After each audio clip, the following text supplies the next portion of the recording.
दोस्तों, इंसान दिल और दिमाग इन दोनों के बीच जीवन भर पिसता रहता है। कभी कभी वह भावावेश में बहकर यानी हृदय के प्रभाव में आकर अपने जीवन के निर्णय लेता है, जबकि कभी वह अपने तर्क, बुद्धि यानी दिमाग का इस्तेमाल करता है। कुछ लोगों के भीतर भावना अधिक मजबूत होती है, अतः वो अक्सर भावनाओं में बहकर अपने जीवन के फैसले लेते हैं, जबकि कुछ लोग तर्क यानी बुद्धि यानी दिमाग पर अधिक भरोसा करते हैं। लेकिन दोस्तों, सवाल यह उठता है कि इन दोनों में से किसके पीछे चलना सही है, दिमाग के या फिर हृदय के। आज हम जानेंगे कि स्वामी विवेकानंद इस बारे में क्या सोचते थे। विवेकानंद को हृदय पर अधिक भरोसा था या फिर दिमाग पर, या वह कुछ और सोचते थे। वैसे तो विवेकानंद का एक कथन बहुत ही प्रचलित है कि in the conflict between the heart and the brain follow your heart, यानी जब भी हृदय और मस्तिष्क के बीच दुविधा हो तो हमें हृदय को ही चुनना चाहिए। लेकिन इस कथन में कोई भी बात साफ नहीं हो पाती कि उन्होंने आखिर यह बात किस आधार पर कही। इसलिए दोस्तों, आज मैं आपको विस्तार से विवेकानंद के विचार बताऊंगा कि आखिर वह ऐसा क्यों सोचते थे। नमस्कार दोस्तों, मैं हूं विवेकानंद विमल और विमल वाणी पर भरोसा करने के लिए शुक्रिया। दोस्तों, सबसे पहले वह कथन सुनाता हूं जहां विवेकानंद हृदय और मस्तिष्क दोनों का समानता से उपयोग करने को कहते हैं। स्वामी विवेकानंद ने अपनी पुस्तक ज्ञान योग में लिखा है, हम जानते हैं कि वह जो अकेले अपने दिल के साथ ही चलते हैं उसे कई मुसीबतों से गुजरना पड़ता है, जिसके लिए वह आज और आगे भी उत्तरदायी होगा। दिल और दिमाग का संयोग ही हम सभी के लिए सही है।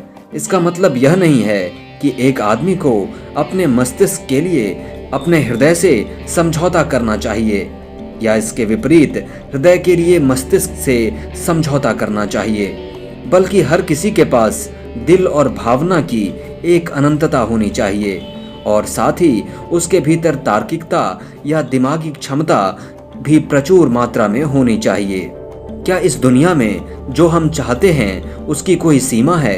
क्या दुनिया अनंत नहीं है? यहाँ भावना के लिए पर्याप्त स्थान है और इसलिए पर्याप्त स्थान तर्क यानी बुद्धि के लिए भी है। बुद्धि और भावना को बिना किसी सीमा के एक साथ आने दें, उन्हें एक साथ चलने दें, जैसे वह एक दूसरे के साथ समानांतर रेखाओं में हों। साफ है दोस्तों, विवेकानंद दिल और दिमाग दोनों को ही साथ लेकर चलने को कह रहे हैं। लेकिन कभी ऐसी भी परिस्थिति आ सकती है जब आपको आपकी भावना और बुद्धि में से किसी एक को चुनना ही पड़े। तब तो आप इन दोनों को साथ लेकर नहीं चल सकते। ऐसी स्थिति के लिए स्वामी विवेकानंद कहते हैं, जब हृदय और मस्तिष्क के बीच संघर्ष होता है तो हृदय का अनुसरण करें, क्योंकि बुद्धि की केवल एक अवस्था है, वह है तर्क या रीजन। इसी के भीतर बुद्धि काम करती है और इससे आगे नहीं निकल सकती। लेकिन वह हृदय है जो व्यक्ति को सबसे ऊंचे तल पर ले जाता है, जहां बुद्धि कभी नहीं पहुंच सकती। यह बुद्धि से परे होता है, जिसे प्रेरणा या इंस्पिरेशन कहा जाता है। बुद्धि कभी प्रेरित नहीं हो सकती, केवल हृदय जब प्रबुद्ध होता है तो वह प्रेरित हो जाता है। एक बुद्धिहीन, हृदयहीन मनुष्य कभी भी प्रेरित मनुष्य नहीं हो सकता। वह हृदय ही है जो हमेशा प्रेमी मनुष्य के रूप में बोलता है।